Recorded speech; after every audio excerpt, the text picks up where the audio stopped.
wherever you are and whenever you are. Welcome, good souls, to the planet and beyond. This is Alan B. Smith. Join us as we traverse the cosmic highways of portals, of unbeknownst origin, and so much more.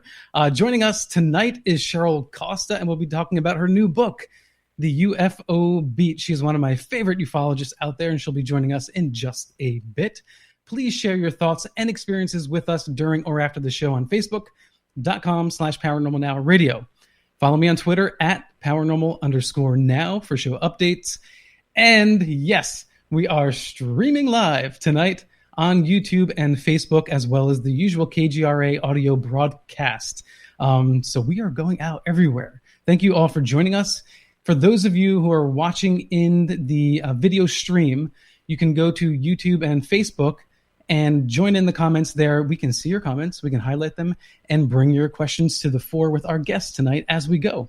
So for YouTube, that's youtube.com/paranormalpop, and on Facebook at Paranormal Now Radio.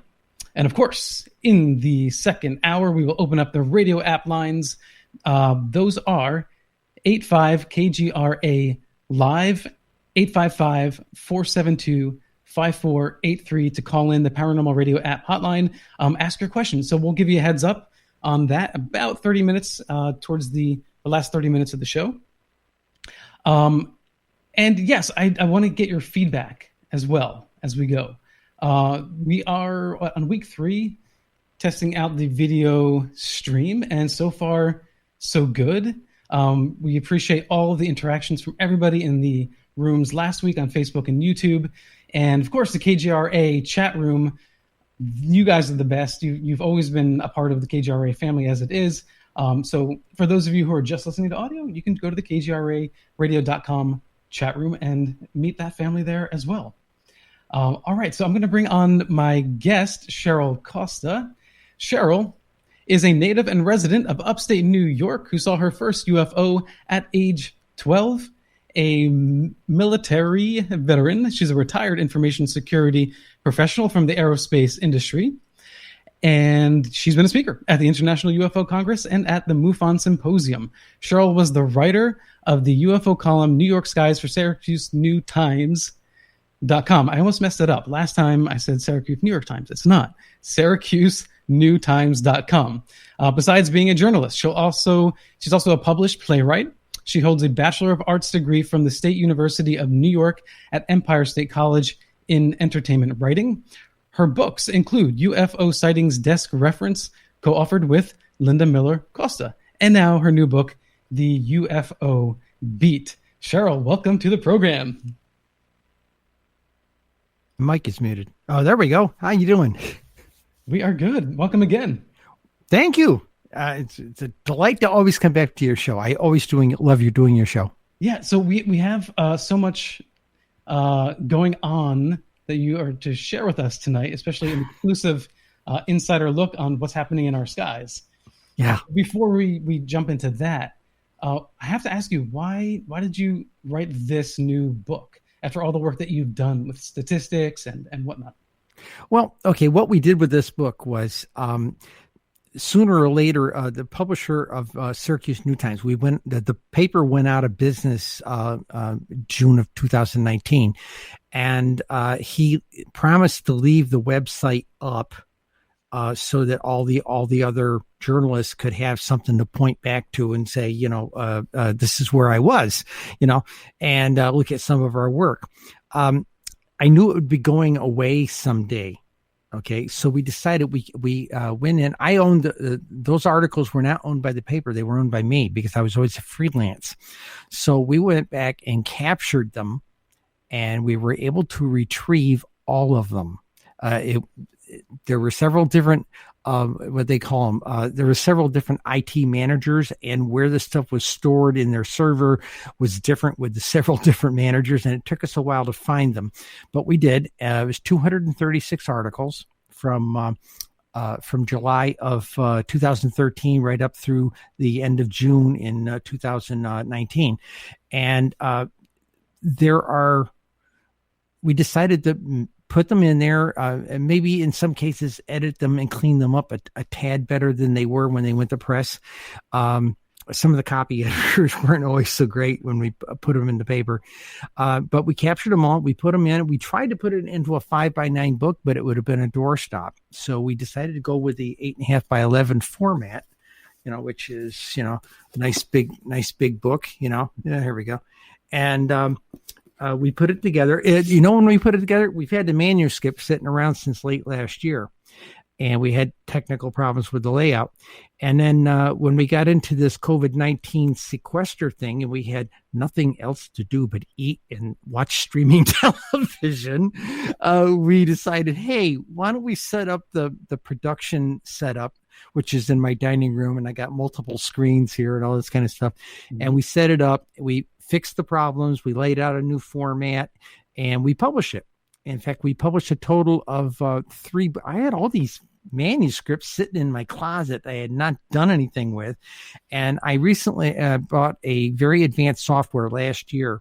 It was an electronic software. It's called Grammarly. And it did a really good, editors are very expensive to hire. Okay, editors. Yeah. And this gets it about 97%. And truth be told, I need an editor in the worst way. So, we got all that stuff done. We got the UFO Beat out. I got another book called Charmaine's Tales of Wonder.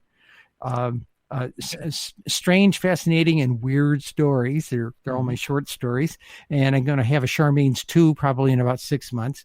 And the other one I released, I had a book, I'm a Wicca priestess, and I released the book 21 Rules for Magical Students. So I got 3 books out during the sequester. I got 2 more in editing. We'll probably have them out in a month or so. And one of them is a sci-fi novel, the only sci-fi novel I've ever written. And the other one is a novella of a mystery I wrote about 10 years ago. It's really quite a good mystery. It just, we needed an editor, and the automation did 97% of the work. So you feel good with Grammarly? Yeah. You have to train it a little bit. Yeah. Once you start, actually what it does is it trains me. I have learned from the corrections that I've had to agree to or not agree to. You have to be careful that it doesn't change your voice. Okay. But I've had gotten very good at it. And where it pops up now, if I make I see something's wrong with a sentence, I make a subtle correction to it and say, hey, you're learning, And so English wasn't my strong subject in high school. Okay. And I've got dead English teachers rolling over in their grave that I've published 6 books, along with the math teachers rolling over that I've produced the books on statistics, So I wasn't brilliant high school student. I didn't get smart till I got into college. It's funny. We all go through our stages and develop differently. And sometimes it's just overall maturity. Sometimes it's just certain aspects of our mind. So that you turned out really well. So it's what they call it in psychology class, maturation. Maturation. Okay. At 18 years old, my math skills were terrible.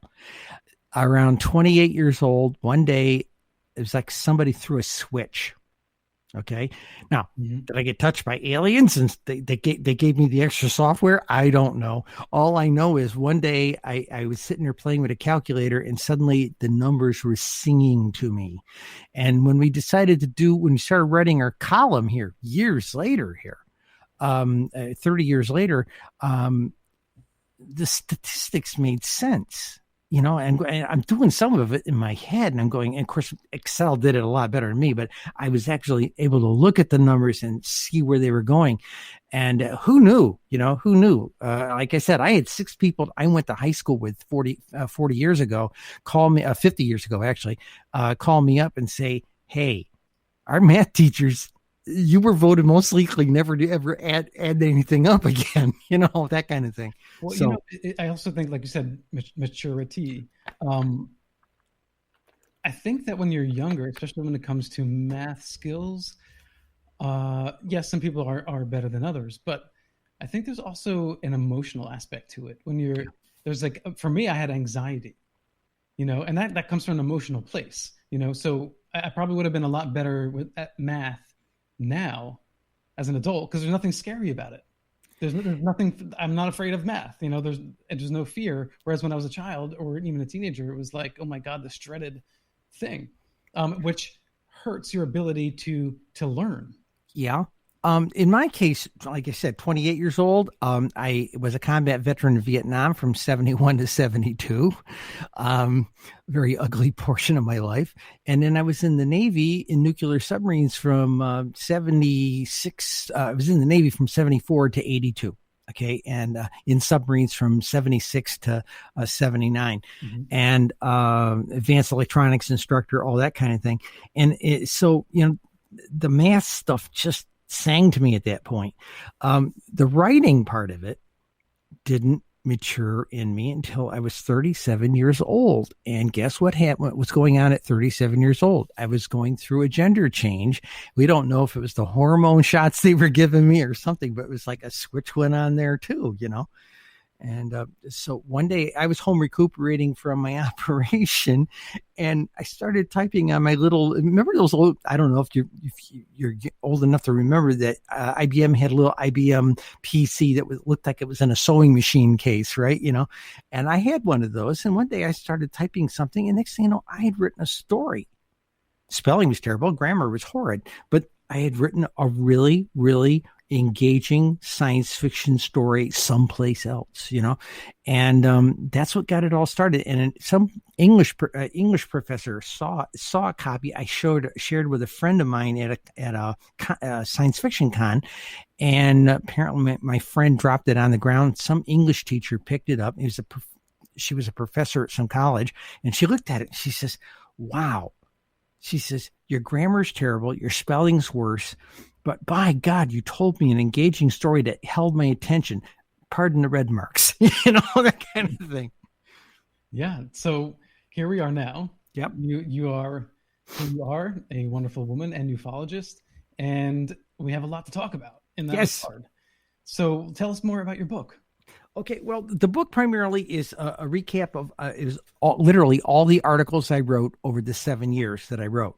Okay, including in a couple of places I have a little bit of additional narrative. There was a couple of stories. To give you an example, I did a story about back. Let's say around 2014, 2015, I was up against deadline. I had to turn in the story. So I wrote this story about Billy Muir, the guy over in Switzerland, right? And the hate mail that we got, the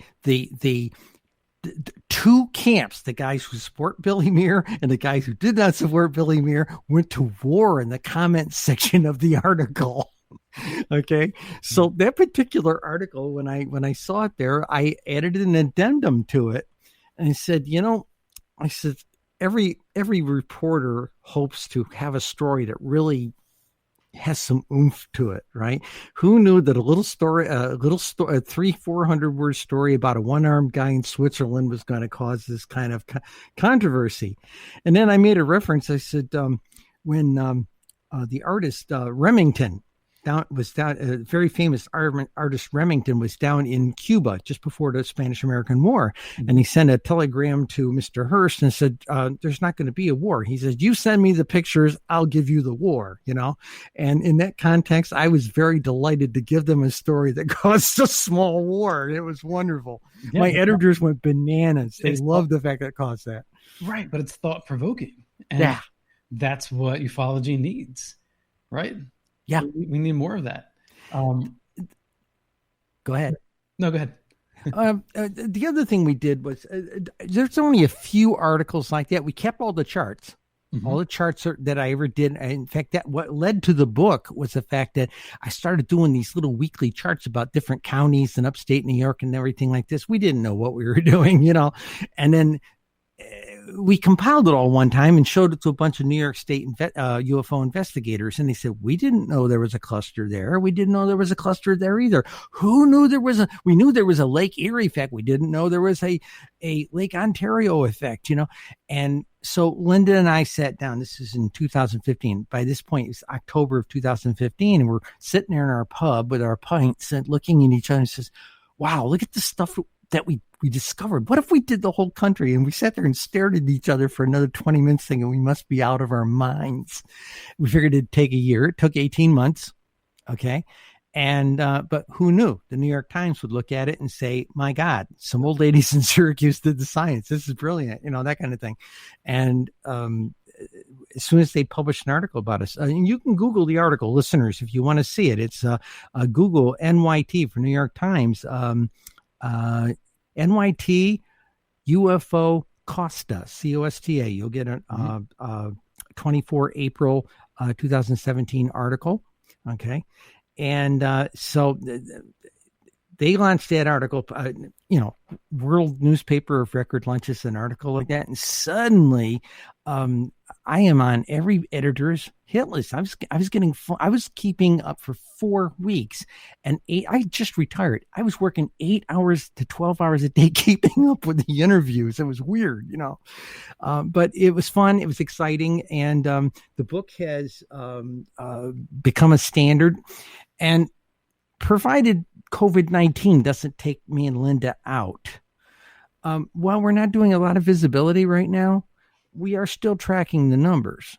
Okay. And our hope is at the end of 2020, we're going to take what we've already got in the database, and we're going to pull in, we've got 19 in there already, and we're in the process of slowly watching 2020 play out. And we hope to basically produce essentially the same book, except it will be the first 20 years of the 21st century. And it'll be a snapshot of 20 years worth of UFO sightings in the 21st century. And Linda and I hope to basically walk off into the sunset at that point. Yes. I'll be 70 at that point, so. That's amazing. I feel like it's so funny. I was talking to my parents recently, and, what we used to think as, older people, right, has changed like dramatically. People in their 60s, used to look like they were 90. It's just, things have changed so much, and it's fantastic because we just have that many more people, doing good things and living good lives. I love it. I'm going to give you something that you're going to love. And ladies in the audience, you're going to love this too. Okay. I'm 68 years old as of 3 weeks ago. I haven't colored my hair since 1997. This is my real hair. This is my real hair color. I've got a few tufts of gray around the edges. That's it. And you're saying, how is she maintaining this? That's what I was saying. I went to a small class reunion recently, about a year ago. It was just a kind of a little mini reunion preparing for our 50th. It was a 49 sort of thing. And I went there, and everybody I went to school with, if they weren't coloring their hair, they were Snow White. And they said, how did you do this? And I said, well, I am a witch, and I lived in a Buddhist monastery, and I know how to meditate. Meditation does wonderful things for physiology, and it will keep you young. Trust me. I think you're absolutely right, though. Stress tears you up. Stress tears you up, and if you lower your stress levels, you'll stay younger longer. Yeah, I always confuse the two names. There's like telomeres, and I can't remember. Anyway, it's a chromosome that gets sort of like worn out as we get old, and stress, the stress wears it down. You know what I'm talking? Right. Yeah.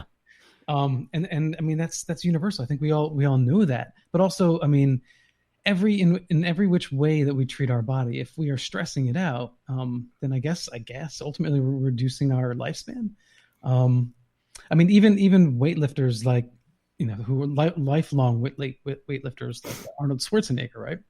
He says, well, at some point you have to back off on the weight because it just trashes your bones, like just only so much and so long you can do. It's good to continue resistance and be healthy, but at some point, you're really putting just too much stress on your body. Now, is that true with the mind though? Using the mind seems to have the opposite effect. Keeps it sharp. Keeps it sharp. Keeps it young. Yeah. I know people that retired when I did, and that was 2011. And I hear some of them are just sitting there in a overstuffed chair every day watching television. I'm writing books. I do my own radio program. I'm constantly doing something. I started a temple six months ago. So I'm the high priestess of it. And I got whole lot of people, and oh, by the way, since the COVID-19, everybody looks to their clergy. So it's been like a 35-hour-a-week job just keeping up with everybody's issues, Yeah. But something along that line with the COVID-19 stuff. People have asked me, am I worried? And I said, well, I'm a combat veteran. I've been through a sex change. I used to fly around on submarines doing Tom Clancy stuff. Not a lot scares me. This scares me a little bit. Now, for two reasons. One, I am a type 2 diabetic, but I'm pretty well managed. And I've got a male chassis, and it's been taking out older men, so I'm going, so I'm not exactly jumping up and down about this. So we've been running a very, very safe protocol. I worked around radiological stuff when I was in the Navy. So our household is being handled by those kinds of rules right now. I made 45 masks here last week just for our household. So we can change them up to 3 times a day if we want, throw them in the laundry. Yeah. I think, I mean, it's funny how the mask thing has become sort of a style and a fashion unto itself. Well, what's funny about that is Linda and I used to own a designer fabric store. We're both sewists, and the goofy thing was when we decided to make some of these masks, we had a pattern. The local sewing guild published a PDF of the pattern. We printed it out to scale. And we had, in what they call in quilting terms, we had a whole bunch of what we call fat quarters. They're a quarter of a yard, and all this designer fabric, really cool stuff. So I've got masks over there with Egyptian hieroglyphics on it, stars, aliens. I've got one with gray aliens and flying saucers that glows in the dark. And I've got a neighbor of mine saw one I had with not butterflies, but dragonflies, and she begged me for one, so I made one for her. So it's been an interesting thing. And the general mentality of the women here in this senior complex that I live in is that if we're going to have to wear these damn things, we might as well be stylish about it. Exactly. So. Yeah. Well, I mean, same thing with like chef pants, right? I mean, doctors' uniforms, people get creative and have fun with it. So I wanted to share this comment with you from Malcolm in the chat. It said, so Cheryl's a witch, huh? What's her lineage? That's complicated. Like a lot of people in the early 70s, I was mostly exposed to, when I first was touching it, when I was in the Navy, I was exposed to Gardnerian, but I'm ordained in Alexandrian tradition. Okay. But you wouldn't think that now to see me practice. I practice now what I call Nouveau Wicca, which is basically a very streamlined Wicca. It's not as heavy and gothic as Alexander's and Gerald Gardner is. And also I'm a priestess of Isis. I'm an Icenian priestess. So I practice a Nouveau Wicca, Nouveau Egyptian as well. And the Nouveau Egyptian, hey, they had 1,503 gods, they deserve some love and care too, so, what the heck. Well, that's a term I'm not familiar with, Nouveau Egyptian. No, not many people are. Yeah. There's only, I only know, well, it's funny, I know about a handful of people who really write their own rituals and venerate various gods. I made a comment on Facebook like a couple of months ago, all hail the goddess Wajet, the copper goddess of the lower Nile, and like all these people's eyes like popped out to see me putting that stuff up. But we try to be playful with it. I've had several university scholars contact me because they're Egyptian cultists as well. So we've had a very interesting dialogue going. Yeah. Well, you no doubt live a very interesting life and have so much to share. But we're going to have to focus on UFOs. Let's go focus with UFOs. Yes. When we come back on the other side. This is Alan B. Smith from Paranormal Now on KGRA Radio. Thank you all for joining us, and I will see you all on the flip.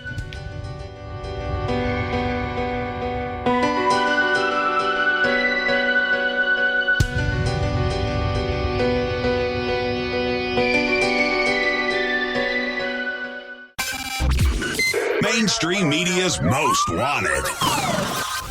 KGRAradio.com.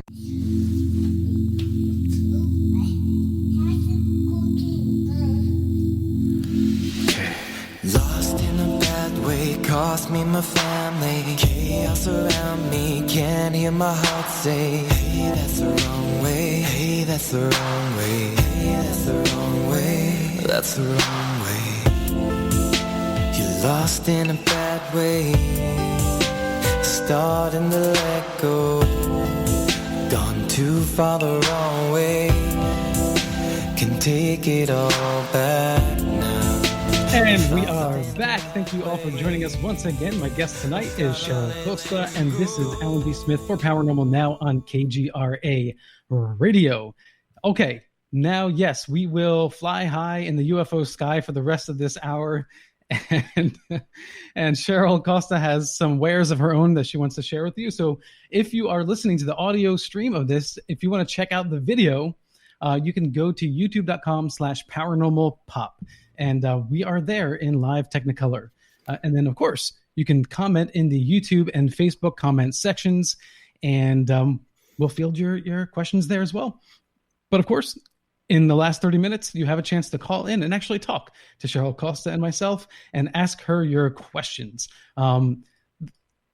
There can't be any more mysterious of a subject than UFOs, other than how did this whole thing all start in the first place? Yeah. Besides the big question. This is one of those mind-boggling mysteries because it tends to come with paradoxes. And people like Cheryl help us field through those questions. So, Cheryl, what's been happening lately in our skies? Well, the big deal right now is that people had seen a fall off a few years ago, and people were crying, "Oh my God, the UFOs have gone away," and everything. I maintained a stance like this is part of a normal cycle, about 6 to 7 years. Okay, and I expected them to go up. And as of the first quarter, I'm going to, since we don't have the whole year yet. Okay. Sure. Mm-hmm. I did just the first quarter, January, February, March. The people have been reporting. I heard this from George Knapp a few weeks ago. He says, hey, people have been calling him up the wazoo lately, all kinds of sightings. Okay. And very strangely, didn't the Defense Department a few weeks ago confirm that footage that was released in 2017? And, I know Ralph Blumenthal at the New York Times, and he said, hey, they confirmed our story. It's real. Yeah. And, okay. So the sightings we had in the first quarter are the highest they've been in 6 years. Okay, they're ticking up. Okay, there hasn't been sighting levels like this since 2014. Numbers. Now we're talking nationwide, worldwide. Nationwide. We have no access to international numbers. But I start out with National UFO Reporting Center numbers, which are easy to get. You can pull them right off the web, throw them in a spreadsheet, monkey with them. Mm-hmm. But I didn't have access to MUFON readily. So what I did was typically MUFON is 30% of what of the total sightings. So I did an extrapolation to add that 30% in. Sure. And the numbers are huge. In 2014, NUFORC's numbers were up in the mid almost 2,000 sightings in the first quarter by themselves. And in 2020, we were like 1,800, which is like, wow, so that's like the flash newscast I sent you an email. This is an exclusive. This is the highest numbers we've had in UFO sightings in 6 years. This is wonderful stuff. Do you want to bring that chart up? There we go. There you go.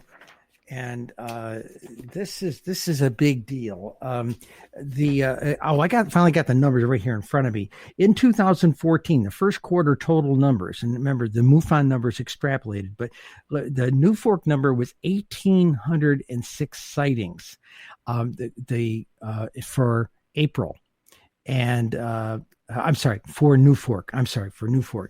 And the sightings for this first quarter for NUFORC were 1,621. That's pretty cool because all the other months, all the other years of first quarter for NUFORC were somewhere in the as high as 1,300 and as low as 700. So it was pretty lackluster. As you can see, it was going downhill.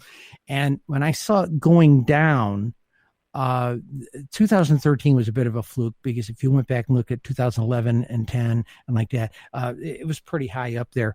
But the deal here is that it's the highest in 6 years. They are on the uptick, and it's holding to the classic pattern of every 6 years. And I find that fascinating. Is there anything indicative in the pattern, or because you've done a lot of work detailing times and places? Is there anything indicative in this pattern that we can understand why maybe this is happening? Or are there any? Well, okay. We discovered when we wrote our book. Mm-hmm. UFO sightings are okay. People always knee jerk and say, "Oh, it's population." No, it's we found out it's population, temperate weather, leisure time. But hold on, leisure time a minute, and hours of darkness. Okay, I have to add a corollary now after studying this stuff with the COVID and people having leisure time up the wazoo. It is typically about leisure time and being out and about. But people do have more time to go outside. There are probably lots of people, if the weather's already temperate, they're already out on their decks and things like this. And by the way, airline flights are down. I mean, 90% of airline flights are not going anywhere. So if we're seeing stuff in the sky, it's usually not very, it's weird looking. In fact, Linda and I saw something on the back deck a couple of days ago that didn't look like any aircraft we'd ever seen. Do you think that as we get the reports in for these recent weeks, that we'll see an increase or a decrease? Because if there's less things in general, aside from satellites and the Starlink satellite that people have noticed in the sky, will there be less misidentifications and therefore less reports, or actually higher reports, which would indicate to us UFOs? Yeah. I'm going with that, especially with the fact that I've had, after my column went on, the newspaper went under, so I wasn't publishing the column. I did a few special articles of articles I already had in the pipeline, so to speak, with Ryan Sprague and Jason. But I kind of looked at this thing. April numbers weren't completely in yet. Okay. When I was talking with George Knapp about a month ago. Okay. And I was of the impression that maybe the sightings were down. Maybe everybody was just feeding their face, watching streaming TV, and they were now out and about doing normal things, going to Bible study, going to bowling, going to the movies, going to their pub, going and get groceries, but when the March numbers came in, they were robust and over the top. And that surprised the heck out of me. And I can't wait to see what May numbers look like. But the bottom line is we're seeing, as people are, there's not a lot of aircraft up there, commercial aircraft up there, and we're seeing some weird stuff. Okay. And from what George told me, he said he's been getting calls at the wazoo. I've had more mail in the last 3 months about New York State sightings than I had all last year. So it's wild. Yeah. Well, and depending on where you're located, like for us in the city, we're not necessarily looking up anymore because we're shelter in placing, because we're in apartment buildings, so unless you have access to a rooftop, you're spending less time outside looking up in general. Well, now, if you're in northern state, it's still kind of cold out there. I mean, heck, it's the 12th of May, and we just had a snowstorm. Yeah, that's true. That's true. Upstate New York. Who knew? So people aren't necessarily outdoors more because of shelter in place in rural areas. Probably not. Yeah, probably but they're still going out and smoking their cigarettes and walking their dogs. Exactly. But remember, I always told you, dog walkers and smokers. Okay, now the smokers we might not be getting is, since a lot of people are not in industry right now, people going out on a late night shift for a smoke. I see. Okay. Those guys are not going to be there. But on the other hand, they might be on their back drinking wine coolers with their wife, who knows, So we don't really know what the numbers are, but right now, before we had the COVID sequestering, the numbers and that will say that's March, the numbers in January and February were off the boards as compared to previous years, but they line up kind of with like 2014, which was considered a very 11, 12, 13, 14 were considered peak years. You, in our previous conversations, did mention that, yes, you think that there's an overall trend in UFO sightings and that it's cyclical. And you were talking about that a year ago. And then here we are now, and we're really seeing that arc upward. Numbers don't lie. They don't lie. How long, based on your data, do you expect this sort of crest, I guess, if you will, to last? Probably another 3 to 4 years. You know, they'll get it up on the peak, and then it'll start tracking down again. Because remember, it's a 6-year cycle. Yeah, 6 to 7 year. You know. So 6-year cycle. Now, all kinds of things happen in history. We have devastating events, gatherings, celebrations, economies changing, diseases, etc. And none of this seems to affect this ebb and flow, and that's why I asked you earlier. I feel like there's got to be something there, right? That is happening outside of what's going on with human beings on Earth. Right. I mean, we're living our lives up and down, left and right.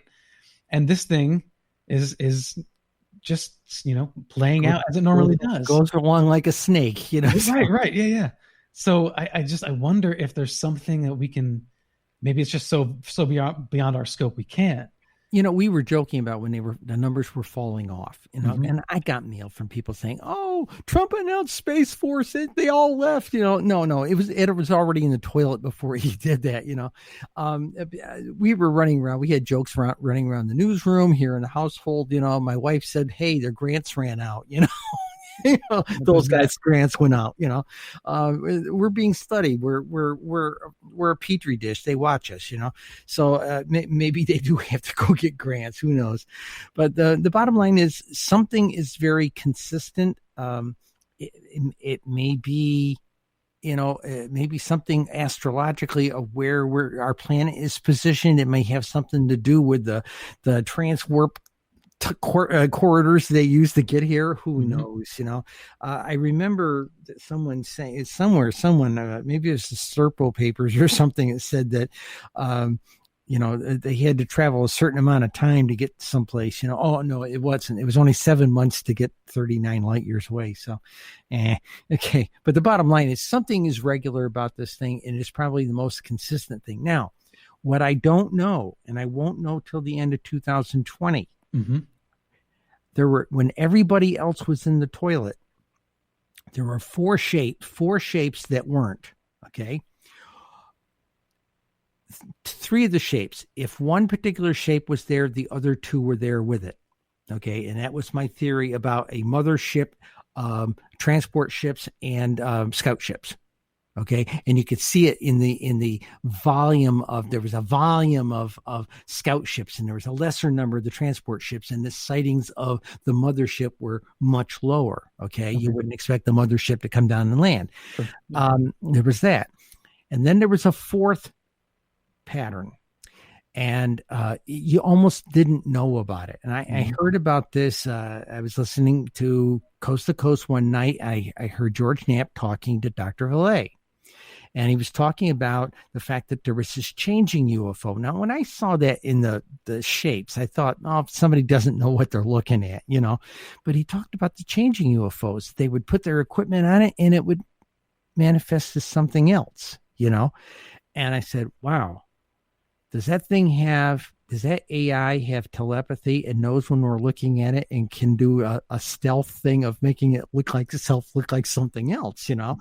I mean, if they can do it in Star Trek, maybe these guys can, So we got thinking about this and said, wait a minute, let me go take a look at that. Well, the changing UFOs, the reason nobody sees them, there was only about 100, somewhere between 75 and 123. One peak year, they had up to 183. But basically, over the 18 years of my data to date, they averaged about 123 a year. That is not very much.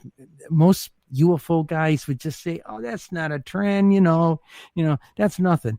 But when you plot it, here's this big plot of all the UFO sightings, and down here in the dirt, Mhm. almost on the line on the graph, is this little straight line, squiggly line.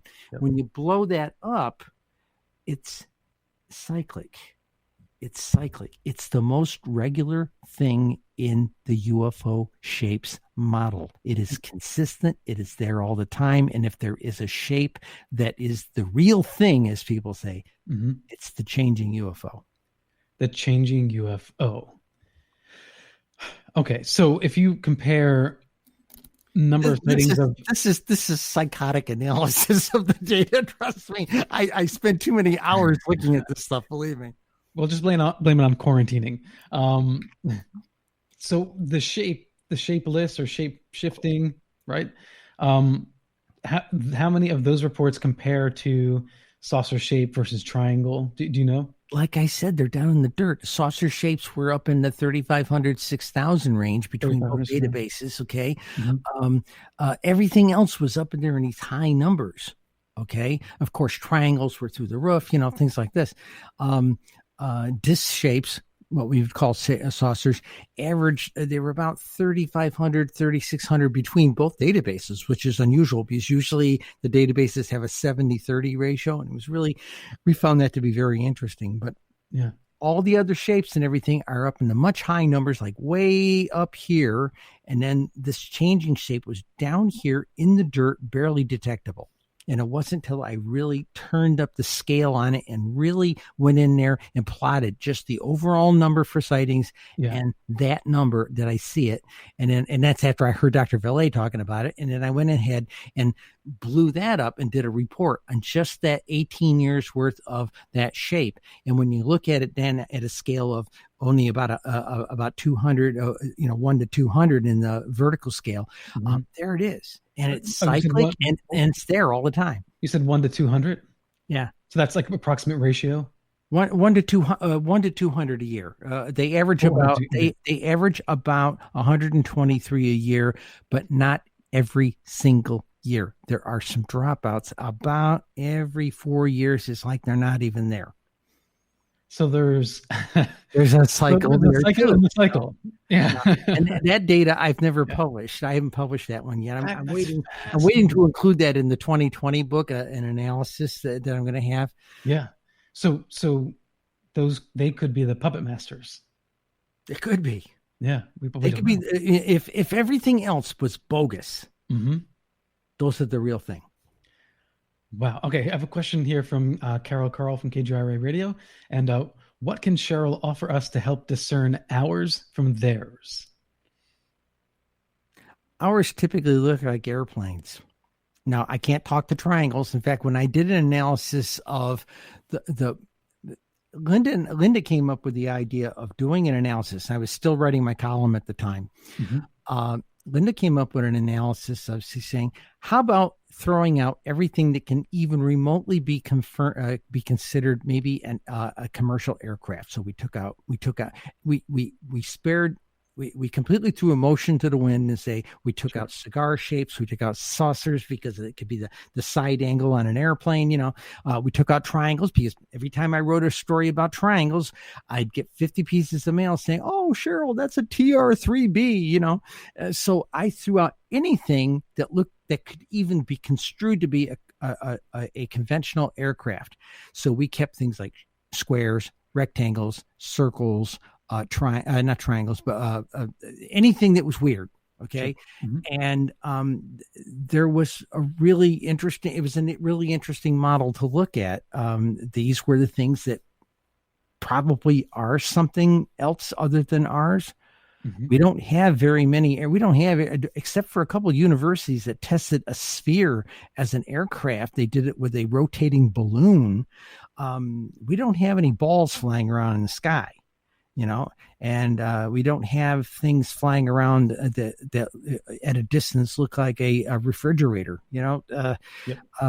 There's a sculpture in Japan that looks like almost like it had been a flying Mack truck, except with the truck without the truck. It was the train, that kind of thing. They made a sculpture of it. It impressed them so much back in their ancient medieval times. So there's weird stuff. How do we discern them? Well, I'm very, very critical when I look up at the sky and I see something moving through the sky. First thing I do is I go put my head against a tree or a fence post or something to keep myself from moving, to give the illusion that it might be moving. Yeah. Okay. It's the first thing I do. And then I sit there and I watch it with my head anchored against something or my camera anchored against something. And then I watch it. I'll give you an example. A couple of years ago, I'm a live action role play person, so we dress up in medieval clothes and, go chase orcs through the woods at night, And one night I wasn't up to marching through the woods and after dark. And I'm an old lady. I'm sorry, And so I offered to guard the tavern. So I was sitting out there with my big rubber sword guarding the tavern. And I laid my head back against the building. And it was a clear night, all the stars you can imagine. And within about 10 minutes, I had figured out the stacking pattern for Scranton, Pennsylvania's airport. And a stacking pattern can be upwards to 50 miles out from the airport. And I'd figured out the pattern. It was very trackable. I could see all the stuff that was going around this part of their things. And I also saw where the high altitude Victor flights are going, Victor routes. Okay. I figured all this stuff out in about 25 or 30 minutes, just studying it. And then there was the oddball things that would be move along, stop, dance around like a fairy, and things like this. There was the ones that would go, they would literally move up, jog over, fly up a little bit more, jog over again, and then off again. If you're patient, didn't have a cell phone turned on, and had your head anchored so you weren't moving around, the stuff was available. You just have to be patient and be willing to watch it on a clear night. And there's tons of stuff up there. Now, and then you can also say, yeah, there's satellites. I didn't count anything went streaking across the sky. And that might be a satellite. But the size of some of these things that you see going across the sky, that's not a commercial aircraft. Remember, they're running navigation lights. Okay. And even the guys at 35,000 feet, to some degree, you can see their navigation lights. Okay. And, not all these satellites are the size. You would have to be the size of a Mack truck or bigger to give that much of an image up there in the sky. And be moving that fast. And some of them, again, like I said, weren't even moving like in a traditional flight path. And those are the ones I love. When I was in Vietnam, Christmas Eve, 1971, I was walking down to the base chapel with a friend to go to midnight mass. And we were going down and we saw this thing streaking across the sky, the western sky. And we thought, jet, we said, wait a minute. And then it stopped. And my friend looked at me and said, jets don't stop. Helicopters don't move that fast. I said, yeah, I know. And if that's what I think it is, I'd already had an experience with this stuff. I said, if that's what I think it is, it's going to dance like a fairy. Darn if it didn't. And then gone. We didn't have our minds on midnight mass, believe me. Yeah, no, that is, I think, the most common behavior amongst UFO sightings, period. Because even if it's a dot, even if you can't make out the shape or the texture of the craft, just its maneuverability alone signals to any person with common sense that this is not a craft that relies on aeronautics as we understand physics. So I think that's what's so fascinating, is that no matter what era we're living in, people will see the same thing. That exact behavior is so consistent in eyewitness reports. Well, look at the butane tanks that that's what they call them, butane tanks, that the Navy's been being chased with down there with back with the Nimitz and all these pictures we've been seeing, and some of these pilots refer to things they look like a propane tank. And certainly no aerodynamic shaping on those things whatsoever, and their performance was way beyond traditional aerodynamics. So I was very pleased when I saw the Defense Department admit that footage was real and release the whole, all of it. Right. And actually, when we get back on the other side of this break, I do want to get your take on all that. We don't have to spend too much time on the history since 2017, but there's a lot of chatter, And I think that's really a good thing. But I want to hear Cheryl Kosta's opinion on this when we get back from the other side. This is Alan B. Smith for Paranormal Now on KGRA Radio every Tuesday, 8 to 10 p.m. Eastern Standard Time. And stay with us. We'll continue this mystery in the sky on the other side.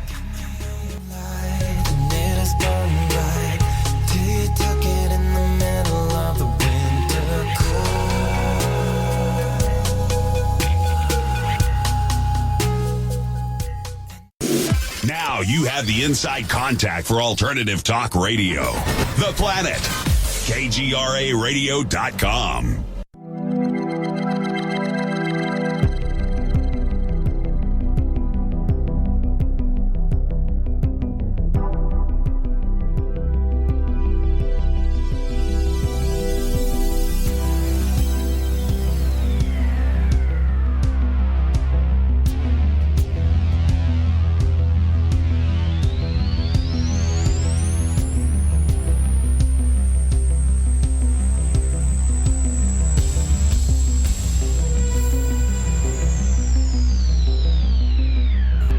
And welcome back to Paranormal Now. This is Alan B. Smith, your most grateful host, live streaming on KGRA Radio every Tuesday, 8 to 10 p.m. Eastern Standard Time, 5 p.m. Pacific, and we are streaming live video as well. So if you want to check out the video version of this cast, just go to youtube.com/paranormalpop, or you can go to facebook.com/paranormal now radio. So I've got Cheryl Kosta here with me, and I'm very grateful to have her as my guest as well. And we will continue our conversations on ufology and what have you. Now, Cheryl, you've had sightings yourself. We've talked about this on Coffee and UFOs and on Paranormal Now. When you're reading a story about a sighting or someone's telling you a story, is there a way for you to discern whether someone is fabricating a story or telling the truth? Can you, because some people want to have a story to share. Okay. When I first started writing the column, Mm-hmm. so, I did have something in the first 6 months, somebody bagged me. Okay. They sent me a story and everything like this. And they claimed it was them, things like this.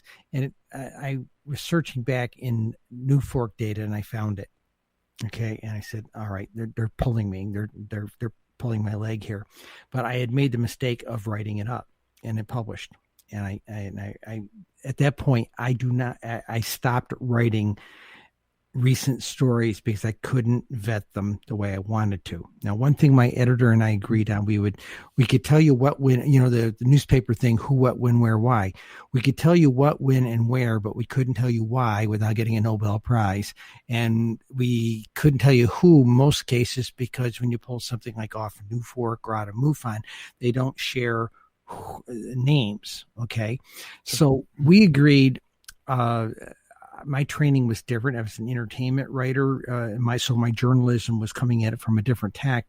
So we agreed that one, we would not out anybody, even if we did know their name. We had a couple of situations. I can count probably about 10 of my 200 stories where I actually had a live person to interview, but we didn't use their real names. We always extrapolated it. Sure. Okay, it got we made some names up. I got a fake name generator. It works great.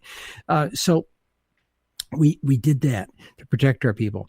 So I could look at some stories and there were some that just didn't feel good.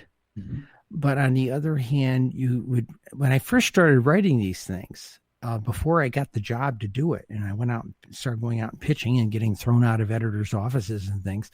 It happened a lot, believe me. I believe you. And even now, we've tried to sell a similar column called Americans, guys, since the paper went under. And I had several newspapers that were talking to me in earnest, but it was a hard sell to management. And I said, look, wait a minute. We're journalists, guys. Remember this. It's about selling newspapers and page views is what we're in the business here. Yeah. And my column sells page views. What's the problem here? And it came down to senior management saying their credibility was going to be challenged if we did this, because I was writing stories about UFOs. When I wrote about UFO sightings, I wrote stories about UFOs, and I did it very matter-of-factly, just like the car accident down the street, the house fire across 2 blocks away, and the mayoral election and the tax board's meeting, all that. I read it very matter-of-fact, like any other story. The editor and I agreed on this idea. Let's treat it like a normal story. Right. And that's what made this column very unique. And of course, as the years went on, I began throwing numbers in there.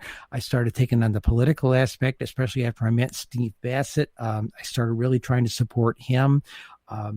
We did a thing where we did, in fact, it's in this book, when I had the data for National UFO Reporting Center. This is before we published our book. I had all the New York State data. So I went and took the counties and figured out what counties were in what voting district. And we published a graph of UFOs by congressional district in New York State. Boy, did we get a lot of phone calls on that one, and not normally from regular people, but from the people in the political community. And my editors loved that so much that when I finally had the National UFO Reporting Center data in it, and we were able to put it again, the art department got involved, and we actually did a map. And we're all looking at a map with all the congressional districts and all their numbers, you know. And then right after that, I wrote an open letter in the newspaper to the congressional delegation of New York State. You know, and I said, look, guys, if you all go forward, they can't call just one of you a kook and a crackpot because you believe in UFOs. If the whole New York State delegation, and by the way, New York State at that time was number 4 in the country. I said, you know, maybe people will listen to you and they'll own up and say, yeah, we have a problem in our state too, you know. But oh my God, it was the silence was deafening. I wrote all of them. We gave them a newspaper open letter.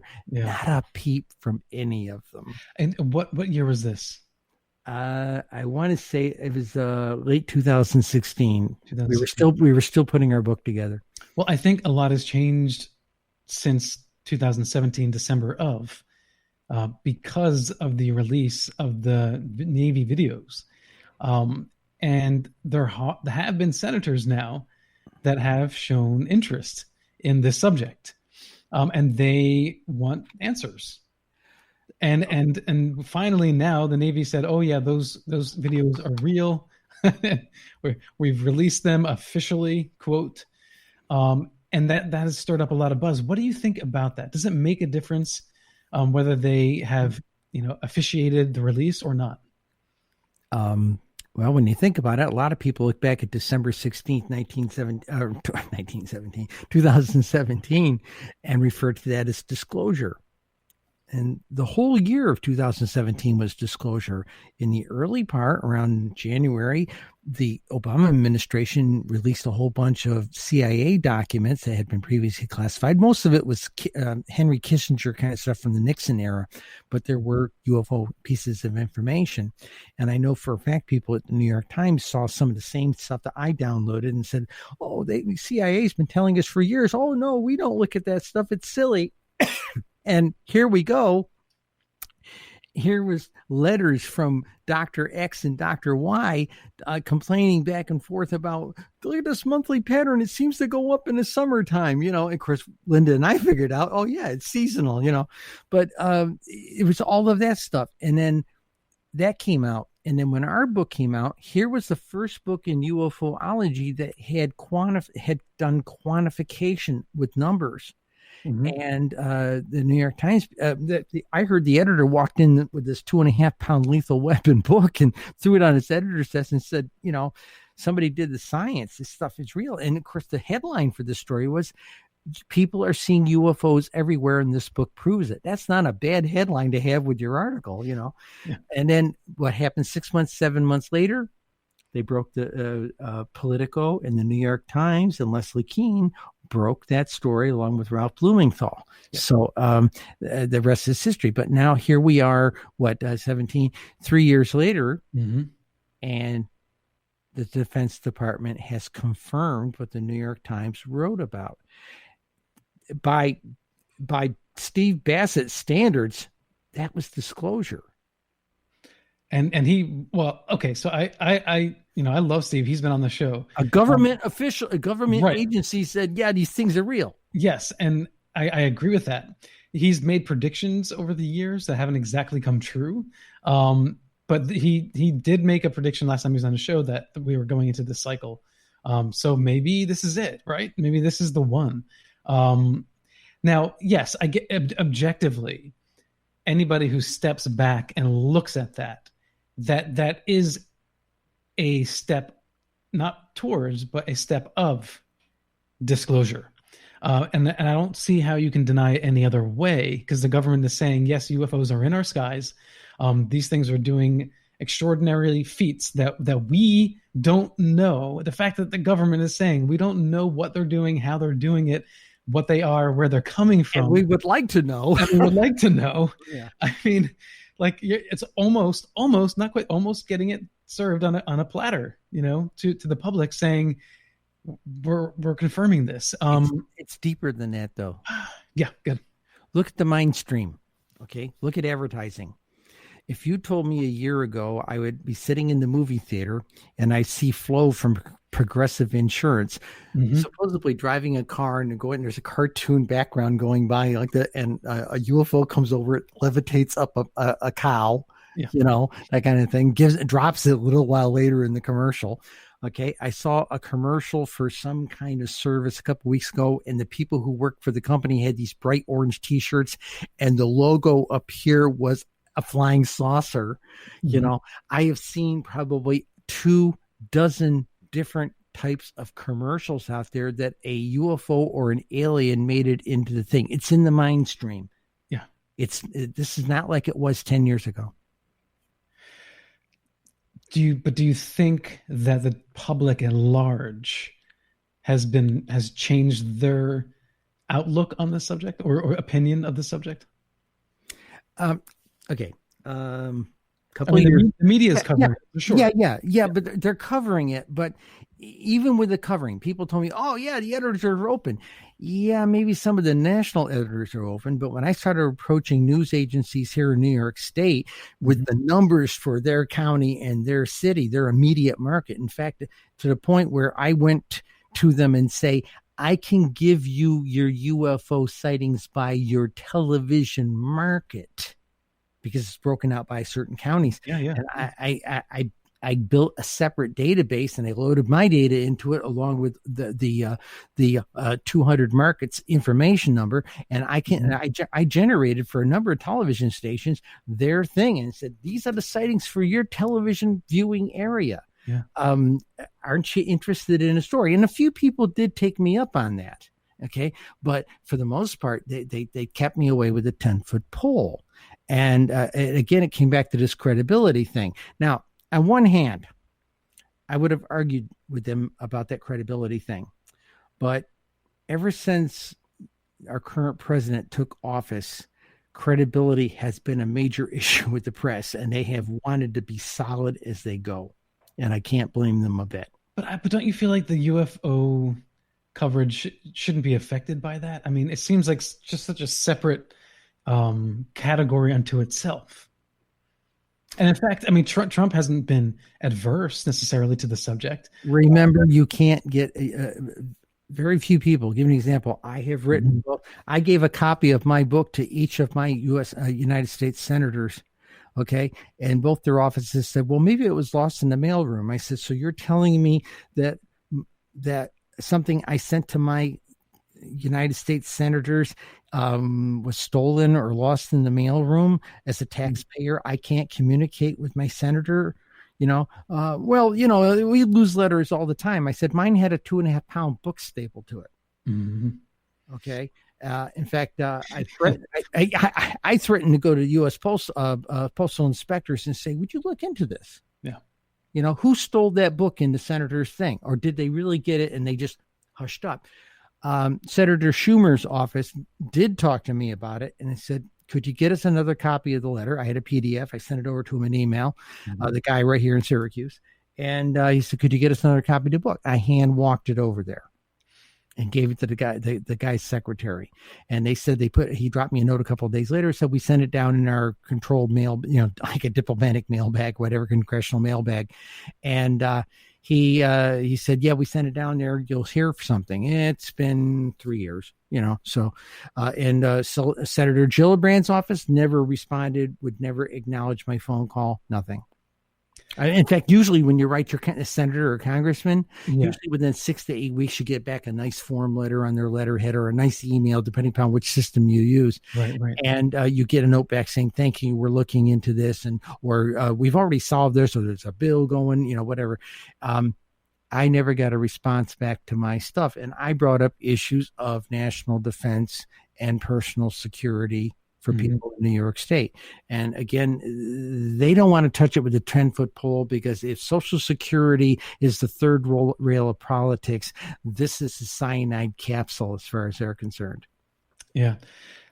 Your new book, The UFO Beat, can you approach them now differently with your new data, the data from your previous book?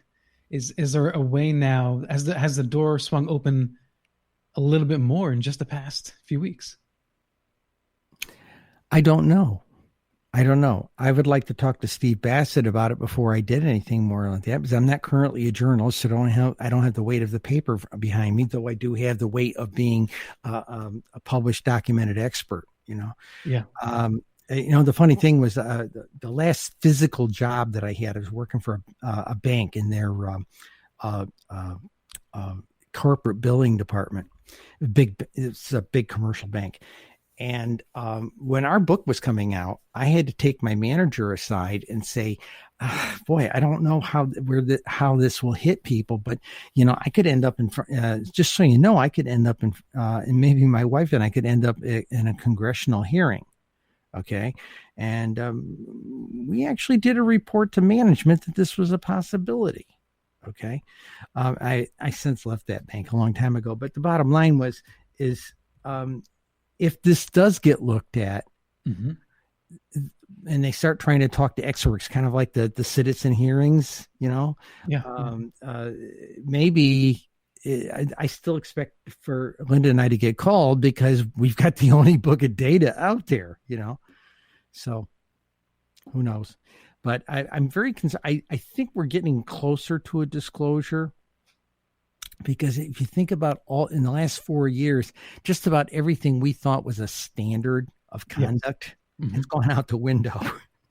Right. So what do we got to lose if we want to find out we got neighbors from outer space coming and visiting us on a regular basis? Right. And just in our last cycle for elections, we have a lot of new representatives, many of which are from a younger generation, and their minds are just open differently to the subject. And I don't know if that's because of shows like Ancient Aliens or what have you, but that seems to be the case. I'll give you a quick story on this. I was at MegaCon in 2019. That was in February down in Laughlin, Nevada. And the banquet night of the convention, I was a speaker down there, but at the banquet night of the convention, George Knapp interviewed the guy who was the producer, O'Leary, who was the producer, up on the stage to the banquet audience, right? And they talked about the program, Project Blue Book. And he asked him a question. He said, so what did you think out when they showed us in the paper a year ago, 2 years ago in December, that, the Navy was having these things fly circles around their planes and things, And he said, our writers were rather stunned, because we thought all this stuff only happened back in the 40s and 50s. Okay. I ran up to my room. I had 2 copies of the book with me. I brought 1 copy of the desk reference down, and I met Mr. O'Leary backstage. And when he came off stage, I told him who I was, and I put the book in his hand, and I said, these are all the UFO sightings for the last 15 years. And he looked at me and he said, oh, how many we're talking about? I said, in the book, 121,000. At the time, I said about 140,000 currently. And his eyes went, and he told me he was going to be he had me autograph it, and he told me he was going to be putting it in the writing suite where the writers worked. Nice. So we influenced, but they were That's rattled what the fact that this is still an ongoing phenomena and nobody's talking about it at the government level. Yeah. Amanda put the link in for your book, UFO Beat, for Amazon in the chat.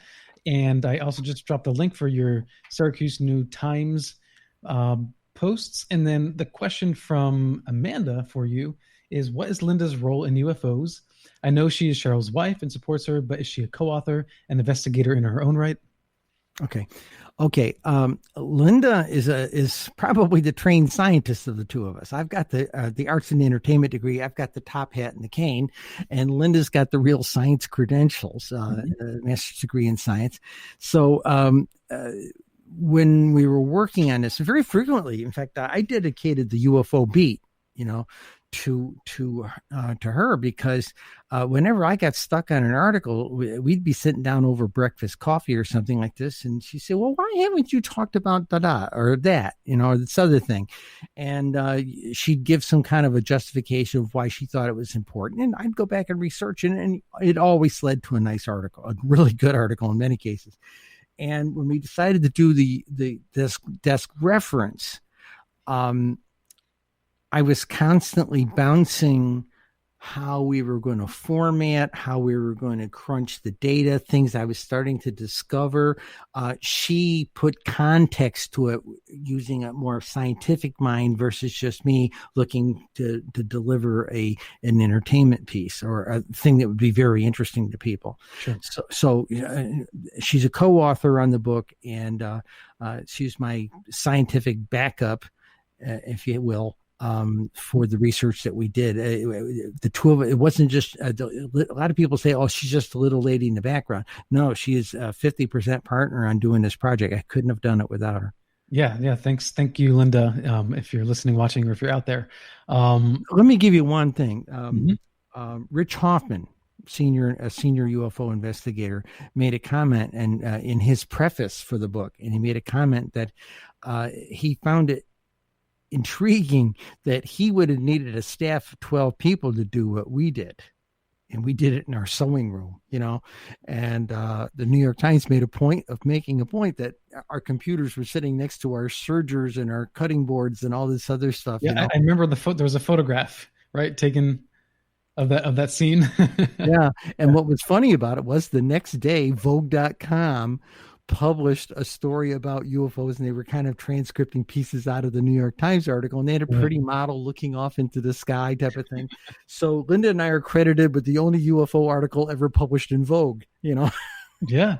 No, that's great. Was it the sewing machine connection, or? Yeah, because we're sewists, and there was a reference that we owned a fabric store. Yeah, that's brilliant. Okay, so Linda has chosen to not be the face, as it were, of your work, right? I mean, there's just a personal choice, and to let you sort of be the speaker. It's a little more complicated than that. She prefers not to. Mm-hmm. And I'm gonna quote her. There's another talk host on KGRA, the Commander Cobra, and Commander Cobra had her on, and Linda shoots from the hip. Okay. Yeah. And Commander Cobra loved her, because it's two different sides of the coin between her and me. Mm-hmm. And so he gave her some very tough questions, and she gave him some pretty controversial answers from her viewpoint. And her biggest argument with the thing is that people in the UFO community cry, oh, we need more science. We need more research. We produce science, and a lot of people in the UFO community said, oh, those broads only gave us a whole bunch of charts and graphs and numbers, that kind of thing. We heard this from a lot of people, but I told people the charts and graphs and numbers in here is data. It's the first step in doing scientific research. And we had hoped people would get these things in libraries all over the country, ask their local library to have a copy. So the data is publicly available. Not that just because we're trying to sell a book. If I could give them free books, I would, but I can't. There's 126,000 libraries in the United States. If everybody, all the UFOologists asked their private library, local public library, to put a copy in circulation, there's a better chance we'd have more researchers that aren't going gray and ready to go into the coffin. Yeah. Do you think that there's a difference in the old guard, as it were, versus the younger ufologists coming up? Do you think that they approach the subject differently? Oh yeah, for sure. Yeah, for sure. Is that a positive thing? No, it is. I mean, there's different ways of looking at things, and it's nice to have some fresh blood in it. I'm not part of the original old guard. In fact, I had a lot of old guard come after me on this thing. Yeah.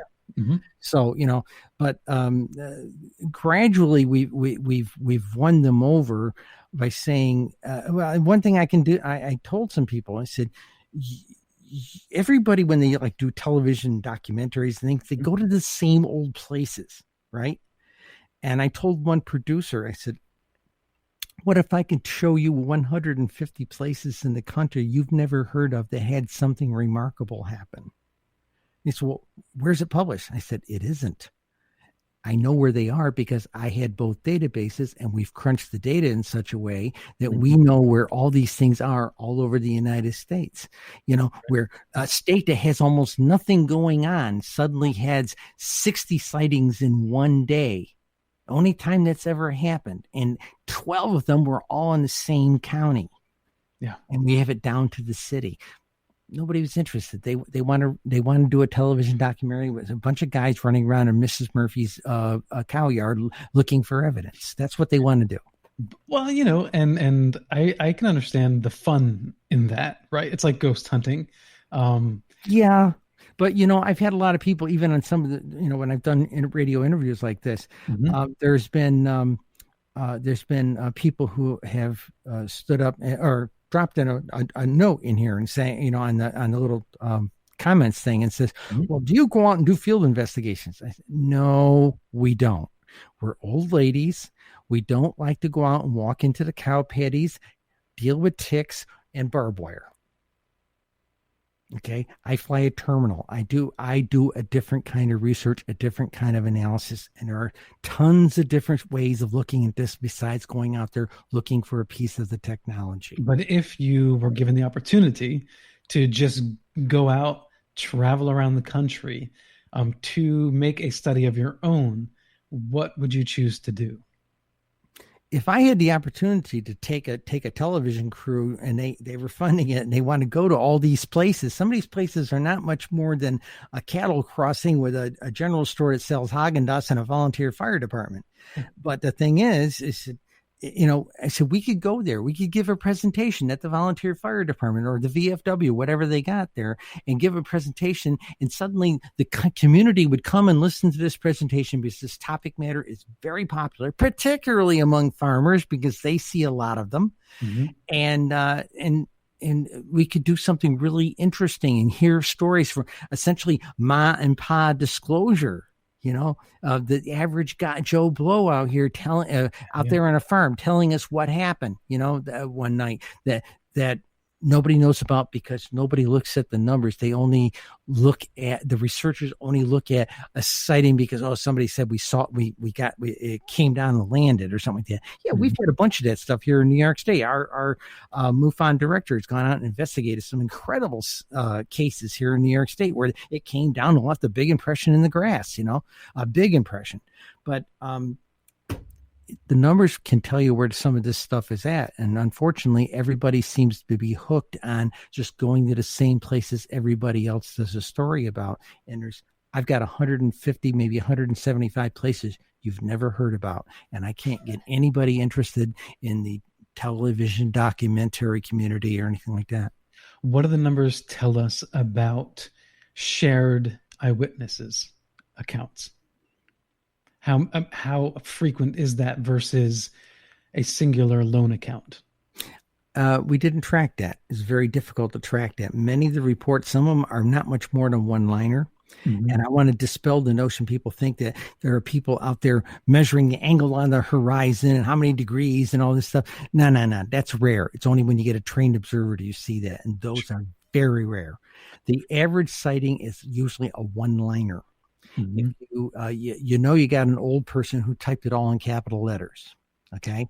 I've had people, instead of telling you what city, logging in the city part, will come back and just log in there. My mother told me not to tell you. The sheriff told me not to tell you. My parents told me not to tell you. There's still a lot of paranoia that if they fill out that form, the government can see right back into that computer and see them, So we don't have a lot of information about multiple people sightings, but we do see them. If you read through the narratives, that's not something we track because we were just looking at quantified what, when, and where. Is what and what shape is what we were looking at. But as a reporter, when I was going through these stories, I would see my share of thing. My wife and I were laying on the hood of my car watching the stars when this thing went over. We were smoking cigarettes and drinking wine coolers on the back deck, and my whole family and the dog saw this thing. There's a lot of reports like that. Yeah. But if you could spend more time and get out there and talk to people, do you think that you could get through your own data collection, if you were to travel to every state in the country, a certain number of towns and cities, would you be able to speak to eyewitnesses and get a sense of how many are collectively witnessed events versus singular? Because I just think that there's so much power in the shared event. I was just talking to Kathleen Martin about this as well, around the time the Barney and Betty Hill incident. Her and her family had eyewitness experiences together and others in the area. And, it's so reassuring to know you're not crazy, that your mind isn't playing tricks on you. A lot of people doubt themselves later because it was by a lonesome event. But when someone else was there with you to say, yeah, that's what I saw, or maybe it didn't look red, it looked orange, but what I saw something with you, then how does anyone deny that event took place? And I think there's a lot of power in that. Well, the 1965 Northeast power failure. Okay. I was 13 when that happened. And, there were reports in all the newspapers, and back at that time, newspapers reported UFO sightings rather regularly if they had one locally. If you go back and research, and you can do this on Google, you can find a lot of stuff about this. Up here in Syracuse, they had a couple of serious stories about where the sightings were around this area, near power stations, near substations, near major interstate power lines, things like this. There were pilots that reported seeing these things glowing down by the big trunk lines and things like this. But the overall sanity of the power company and the government officials researching it always defaulted to $1.75 part in a particular relay blew out, and it caused the whole thing to fail on the East Coast. That's the story. That's the official story. Then a book came out, a year or two after that, talking about Exeter, New Hampshire. This thing came down, took a charge on the cables, there's these common stories you do hear about. And, I love hearing those stories. I really do.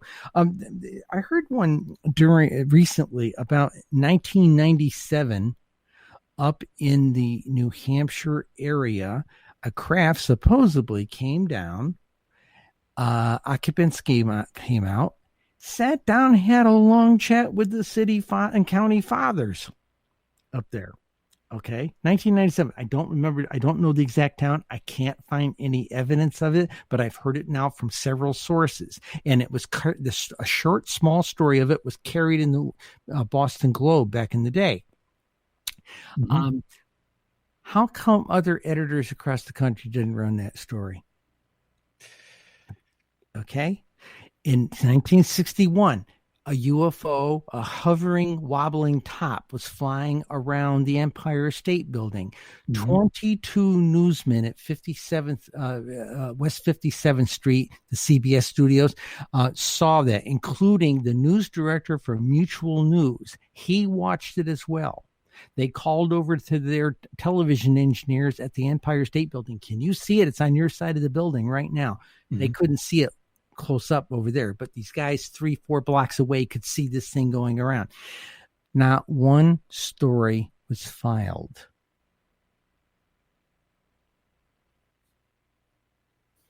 And that's the state we're in. And it was in 61, but and that was a time when people would at least report these things in the paper. Okay. And locally, people would talk about those things. Yeah. It was just the public acknowledgement of it. But I still think that we're in a similar state. I think that there are plenty of people that I've talked to in private that will talk about, oh, you do that show? Oh, I saw a ghost once. But around anybody else, nope. They will not mention that subject. I was at a wedding. Yeah. I was at a wedding in Ohio with my spouse. The only person we knew there was the bride. Okay. So we're sitting in around her with a bunch of people, and people started just conversation. Oh, what do you do? What do you do? And I said, I'm a journalist. And he said, oh, what kind of stories do you write? And I looked at Linda and we looked at them and said, well, I write a column about UFOs. And the whole table broke out into boisterous laughter. They thought it was a joke. Yeah. And they said, you're joking. I said, no, that's my column. That's my beat. I write UFO stories about New York State and the United States. And then suddenly they said, does Ohio have very much? And I started quoting numbers to them, because the book had been done at that point. Yeah. And the color was draining from their faces. One woman's over there scribbling on her napkin, So people are interested, but they try to protect it a bit. I was at a writers' conference last year. And at the end of the weekend writers' conference we went to, we were all going around. There was about 40 authors, and we were all talking about our most latest book. Mm-hmm.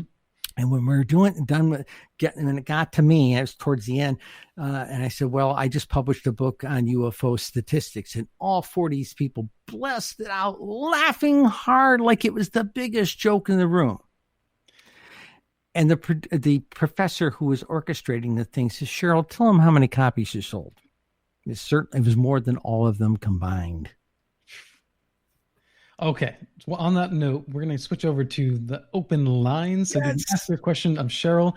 So to call in the Paranormal Radio app hotline, that number is 85-KGRA-LIVE or 855-472-5483. And we're going to take our first call from Malcolm from Florida. Malcolm, you're on the air. Hi. Let me turn down the radio there. Yeah, this is Malcolm calling from Port Charlotte, Florida, Cheryl, and I read your column. I have a Google sweep on that picks up anything about UFOs, and it would pick up your column regularly. In fact, every time you published, and I admire your just precision to collect these figures. This is critical thinking.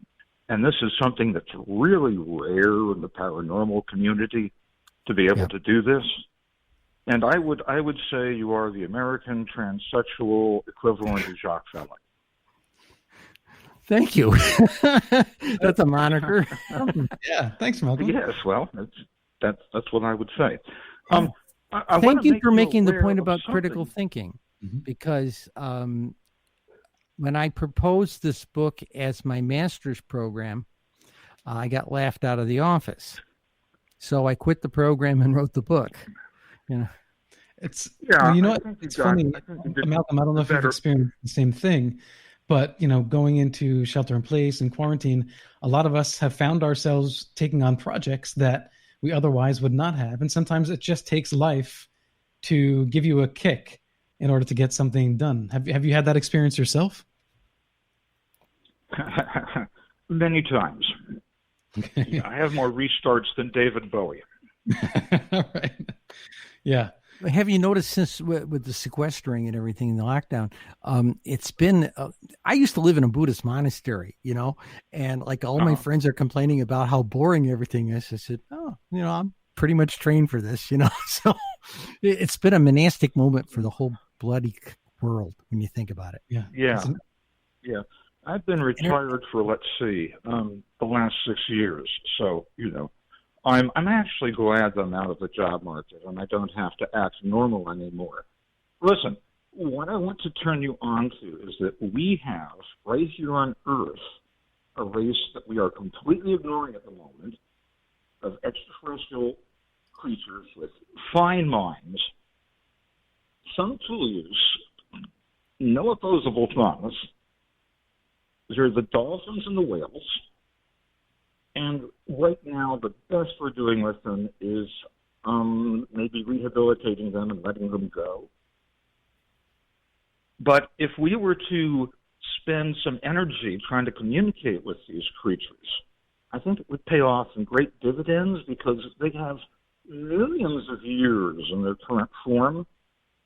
We have, a couple of 100,000 in ours, 2 million maybe since we started walking upright.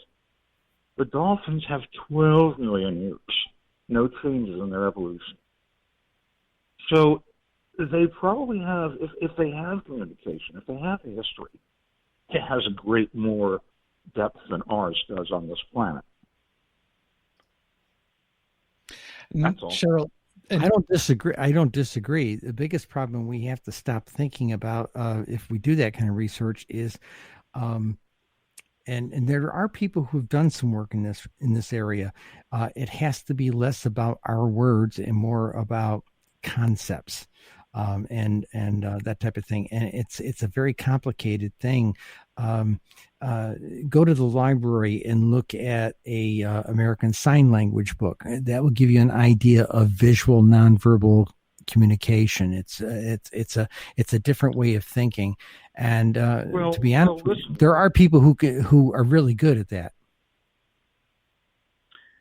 I think it may actually prove easier or more expedient to communicate with them telepathically than it's going to be to try to figure out what passes for language among them. It still is an issue of conceptual transfer. Mm-hmm. Yeah. Now, I'm sure both of you are familiar with Star Trek IV, The Voyage Home, where the extraterrestrials come to Earth to communicate with humpback whales, not with human intelligence. Right. I think it's actually quite it's a brilliant concept for a film to stimulate us into thinking, hey, I mean, obviously it was during the 80s. We had, holes in the ozone layer. We had species going extinct, and we still are, of course. But it was an alarming period. But it did get us to think outside of our own concentric, anthropomorphic center, and not just think, oh, what's way out there, but what is here? And if we can understand intelligence is here on Earth, then maybe we'll better understand extraterrestrials when we do have direct contact with them, open contact. Alan, when on the previous show we talked about, I did a whole show with you about consciousness. And there's a lot of people in the UFO community that quite literally tell me to go put my head in a box. They don't want to hear about it. They want hardware. But the people who are making breakthroughs right now using consciousness are the CE5 people, and again, it's coming down to telepathically reaching out and communicating. So, yeah. All right, Malcolm, any other questions at all? Excuse me? Another question? No, just wanted to make Cheryl and you aware of that, Alan. Thanks very much. Yeah, thank you, Malcolm. Have a good night.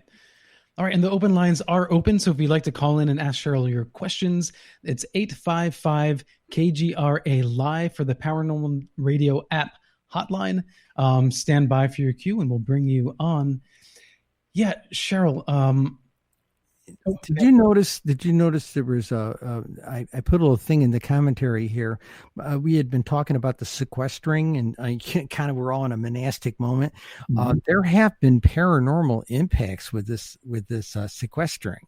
I don't know if you've heard about some of them, but I've seen it on Facebook, people talking about, wow, they're really having strange dreams. Yes. Well, let's say, let's take it in a consciousness standpoint, because it is sequestering, their level of mental chatter is down.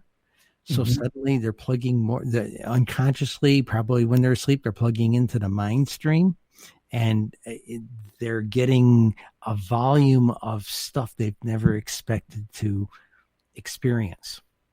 Right. And I'm curious. I think that we'll get more reports in a couple of months from now. We'll have a little more perspective during this period. And I think that something will pop up. And I was speaking with Heidi Hollis, and she's been going through these extraordinary experiences with electronics. Now this is something that's gone on her whole life, but as of late, some very odd things have been happening with her phone and computer, and other people are reporting this as well. And I just wonder if our minds are more still now. Yes, people are stressed about work, right, and job and finances.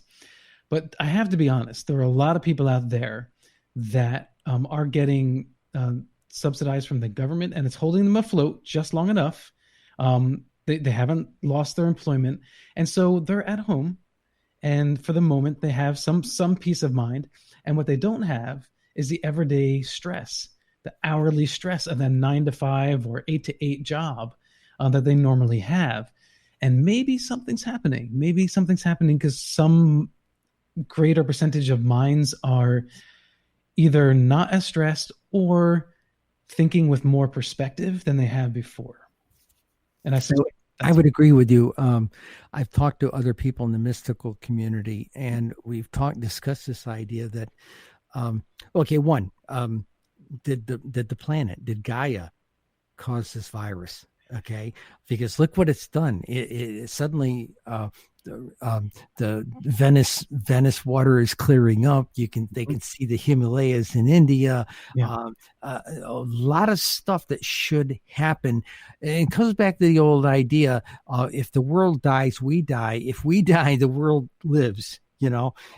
And perhaps it maybe the planet is communicating with this thing to us and making us aware and putting us into this monastic moment, so to speak, where we're becoming maybe just a bit less chattered and a little bit more open to things. And it's driving a few people up the wall. And some of the psychics I know have been going absolutely bonkers. So there's something going on here. Yeah, absolutely. And I'm sure you've seen online, there are a lot of posts about conspiracy theories, about what's going on. And, I'm always okay with someone putting forth a hypothesis. It's just how they do it and how much is actually based in fact. But what I've noticed is that all of the conspiracy theories are malicious theories, right? It's about a malintent by some force or some organization or some person. I thought, well, what if there is a conspiracy and maybe it's twisted and maybe it's not right exactly, but what if the intention here was coronavirus is a problem. It causes deaths. It's overwhelming our hospitals. And this is a good time for us to scare the living heck out of the public to get their act together so that if the next virus that comes is 5 times or 10 times as lethal, worse than the bubonic plague, then maybe we'll be prepared. Maybe our leaders will take it seriously next time. So I'm not saying this as undermining the real problem of COVID, because I live right here in Queens and it's real as day. But what if the thought is hype it up a little bit more so that we can scare our institutions, our government, and our leaders into better preparedness? What do you think? What if COVID is first contact? Okay. Okay, everybody expects the bug-eyed monster with tentacles and everything like this. Guy by the name of Milner, I'm dropping his first name now. I believe it's Steve Milner. he wrote a story. It was a short story. I read it in college. It was called Invasion from Outer Space. And he takes this approach. We all expected it to be a bug-eyed monster and this and that and everything else. Little did we know this funny yellow dust that fell from the sky was the invasion. And what they discovered was that in sunlight, it grew exponentially. And at first they ignored it. And next thing you know, it was like snow, and everybody had to shovel the driveway from the yellow dust. In college, I wrote a sequel to it. And it was the idea it was an assignment, and I ended up publishing it recently. And the idea, it was called The Conquered, because it overwhelmed the planet and it caused everybody to have to work together. Suddenly everybody was being fed. Everybody was being given medical care, because people had to work 3 shifts, kind of like World War II kind of war economy, to build machinery like similar to snowblowers and plows to keep up with the mounting piles of this yellow dust. I even had a passage in there. The North Koreans tried to nuke it, and nobody's seen anything left of the country because it's all covered with yellow dust at the size of mountains. Maybe this is disclosure in the form of a subtle invasion. You just blew my mind. That was a new one for me. But it reminds me of Terence McKenna theorizing that perhaps mushrooms were seeded here as the alien mind. So it's similar to that. We're going to go to our second caller. Please. Ron, you are on the air. Welcome. Hello, Alan. Can you hear me? We can hear you. Yeah, welcome. Oh, good. Hello, Cheryl. I met you last year at Pine Bush, briefly. But thank you for all your work you do and the numbers you give us and the information that we get. And it makes it a little bit easier to understand something that we might not otherwise believe. I live in the middle of, I live in a postage stamp, or on a postage stamp in the middle of cornfields. And I've been here for 3 years now, and I have not seen a UFO.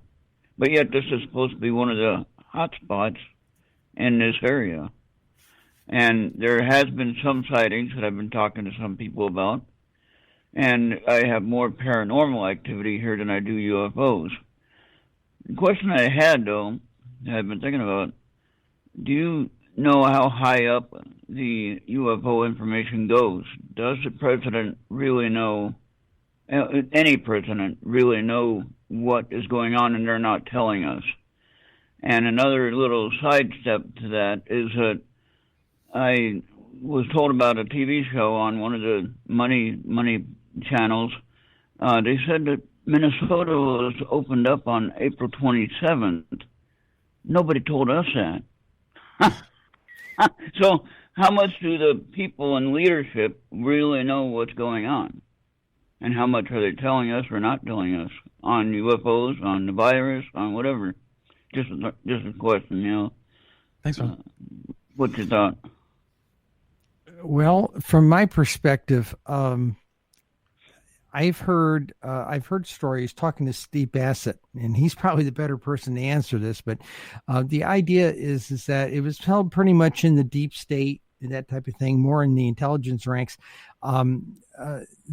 Apparently, the president does get some kind of briefing on it, so to speak. And apparently after the whole thing with the Nimitz thing broke back in December 2017, he was briefed, because everybody was saying, this is all over the press. Does the president know about this and have the inside track? And as it was, it turned out that it was all over the press at one point that lots and lots and lots of congressmen and senators were asking for that classified briefing. Okay, so it goes. It's a lot higher now, that the fact that these congressmen were asking for information. So I feel it's probably up there. Does the president know every detail with it? No, he probably has a high level briefing, and that these things are real or whatever, or maybe that we have treaties with him. Who knows what he knows? But I find it very telling, and I wrote an article about this in my column, and it's in my book. I talk about the fact that at one point, 4 presidents were on the Jimmy Kimmel show. Okay, over 4 different interviews, and he point blank asked him about this, and they all gave him a kind of a cat that ate the canary smile. Yep, everyone. Yeah, every one of them did. Yeah, so that was telling to me. And the only one that I saw definitively answered Kimmel was, and it was a denial, was Obama. But then he made a joke and said, "That's what they tell us to say." Yes, he did say that, didn't he? That was very telling in itself. Undercut the sincerity very much. Rebuttal. Yeah. Oh, thanks, Ron. Do you have any other questions? Thank you very much for the show, Alan. Thank you, Cheryl, for being the guest, and hope to see you again real soon. All right. Thank you, Bill, for taking the Have a good day. Bye-bye. Yeah, Carol. So, Carol, I'm thinking of Carol. I see her popping up here in the chat. Hi, Carol. Yeah. So the book that you've just written, the UFO Beat, why did you feel like you had to write that? Well, okay, one, we didn't want the body of it's there's a term for it. It's a body of evidence. Okay, newspapers are a document of record. Okay, and we wanted this to be, and this is a topic matter that wasn't being treated by anybody else. Okay. And when my editors agreed to do it, they felt that it was something it needed to be done. And they also knew it would be a slam dunk for page views. Okay. And, we had tremendous page views. After a month, they told me, "You're a rock star. You're pulling more page views than all of our columnists combined." 6 months later, they told me, "You've got a national audience." By the end of the year, this is at the end of, 2014, they told me, "You've got an international audience." And they were a little weekly paper in upstate New York. This was amazing for them. And when my book came out, my editors were getting called by editors all over the planet. And they've never had that kind of visibility before. And so it was a wonderful thing. But we wanted this to be documented. So by publishing all the articles in the book form, it's now again out there in the public domain, not on the web. You can have a copy in your living room, and when that server goes down at the Syracuse New Times sometime this year or so, this material is still available to read. In fact, there's one thing in here that wasn't ever in the paper. I never got censored per se. They let me pretty much do what I wanted, but I was restrained. I was very careful about what I wrote. My editor and I agreed to go down the middle road. There was one story that did get spiked, and it wasn't spiked. Spiked means the editor put the thing on there's a little spike on his desk, and he puts it on there, and that means it's not going anywhere, or not that version. Yeah. And I included it in it. So it was the 237th article. And the reason they wouldn't publish it was because it was a really snarky, humorous article, and they felt that I had established such gravitas by that point as an expert, so to speak. They didn't want to diminish that gravitas. Well, so if that holds true, then we could expect maybe another book out of you at some point. Perhaps. It depends upon what we discover. I haven't been digging into the numbers very much. I mean, I've been on a hiatus from the stuff for a while, and so we'll go from there. We have one last question before we go. This is from Ryan Sprague. Hey, Ryan. Hi, Ryan. Do we think Tom DeLonge is helping someone somehow to help them promote and recruit? He said his goal was to paint the military in a positive light again in exchange for some UFO information. I think there's always people are always looking for good publicity, and if he was in a position, he's a rock star, for goodness sakes. I could never have gotten in to talk to those people, but he's a rock star. Of course he gets in, and he probably got a COVID test before most people did, so who knows. But I think there could be a quid pro quo there, we'll help some UFO information if you'll say nice things about us, and who can't appreciate having that kind of positive visibility with somebody with some star power. Well, Ryan makes the point that in their new video, Space Force, they say, quote, "to the stars." in the video. Do you think that that's a not so subtle nod or just coincidence? Oh, I don't think it's a coincidence at all. Very astute observation, Ryan. Thank you. Well, that's it. We are at the end. So where can people find out more about Cheryl Kosta? Well, basically right now, the best place that if you want the information of these books, Google Cheryl Kosta on Amazon.com, and you'll get a registration for the UFO sightings desk reference. You'll get the UFO beat. And by the way, the beat thing was because it was my newspaper beat. And two or three of my other books, Charmaine's Tales of Wonder, and what was the other one? I'm drawing a blank, but 21 Lessons, that was Linda. Thank you, Linda. That was Linda, yes. And a couple more coming out. We got one called The Hindenburg Murders, and we have one called Quiet Heads, and they're both coming out real soon. But that's how you'll find my stuff. Right now, I'm not publishing, but all my stories are online, but the best place to get them so you can curl up in a book instead of playing with a computer screen is to curl up with a book with the UFO Beat. It's a great read, and there's things there that you're not going to expect to read. All right. Well, that's it. Thank you, Cheryl, for joining us once again. This is Alan B. Smith for Paranormal Now. You've been listening live Tuesdays, 8 to 10 p.m. Eastern Standard Time on KGRA Radio, your official contact for the best in alternative talk radio. To find out more, you can tweet me at paranormal_now on Twitter, on Instagram at paranormal now. Stay tuned for Jimmy Church coming up on KGRradio.com. And special thanks to KGRA producer Bill Skywatcher. Until next time, live in the mystery.